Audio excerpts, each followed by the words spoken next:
गलातियों 5 का 1 से 26। मसीह ने स्वतंत्रता के लिए हमें स्वतंत्र किया है, सो इसी में स्थिर रहो और दासत्व के जुए में फिर से ना जुतो। देखो, मैं पौलुस तुमसे कहता हूँ कि यदि खतना कराओगे तो मसीह से तुम्हें कुछ लाभ ना होगा। फिर भी मैं हर एक खतना कराने वाले को जताए देता हूँ कि उसे सारी व्यवस्था माननी पड़ेगी।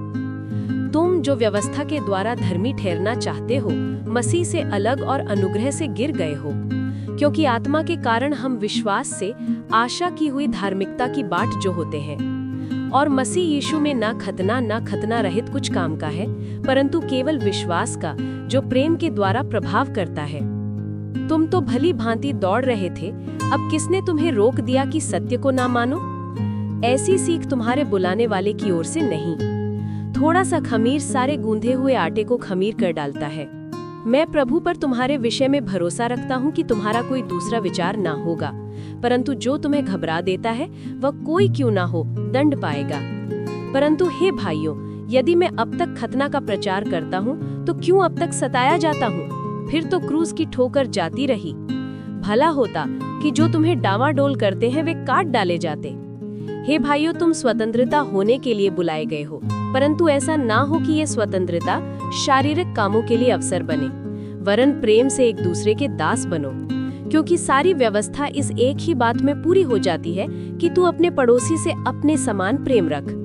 पर यदि तुम एक दूसरे को दांत से काटते और फाड़ खाते हो तो चौकस रहो कि एक दूसरे का सत्यानाश न कर दो। पर मैं कहता हूँ, आत्मा के अनुसार चलो तो तुम शरीर की लालसा किसी रीति से पूरी ना करोगे, क्योंकि शरीर आत्मा के विरोध में लालसा करती है और ये एक दूसरे के विरोधी हैं, इसलिए कि जो तुम करना चाहते हो वह ना करने पाओ। और यदि तुम आत्मा के चलाए चलते हो तो व्यवस्था के अधीन ना रहो। शरीर के काम तो प्रकट है, अर्थात व्यभिचार, गंदे काम, लुचपन, मूर्ति पूजा, टोना, बैर, झगड़ा, ईर्ष्या, क्रोध, विरोध, फूट, विधर्म, दाह, मलवालापन, लीला क्रीड़ा और इनके ऐसे और काम हैं। इनके विषय में मैं तुमको पहले से कह देता हूँ, जैसा पहले कह भी चुका हूँ, कि ऐसे ऐसे काम करने वाले परमेश्वर के राज्य के वारिस ना होंगे। पर आत्मा का फल प्रेम, आनंद, मेल, धीरज और कृपा, भलाई, विश्वास, नम्रता और संयम है। ऐसे ऐसे कामों के विरोध में कोई व्यवस्था नहीं। और जो मसीह यीशु के हैं, उन्होंने शरीर को उसकी लालसाओं और अभिलाषाओं समेत क्रूस पर चढ़ा दिया है। यदि हम आत्मा के द्वारा जीवित हैं, तो आत्मा के अनुसार चले भी। हम घमंडी होकर ना एक दूसरे को छेड़े और ना एक दूसरे से डाह पेड़े।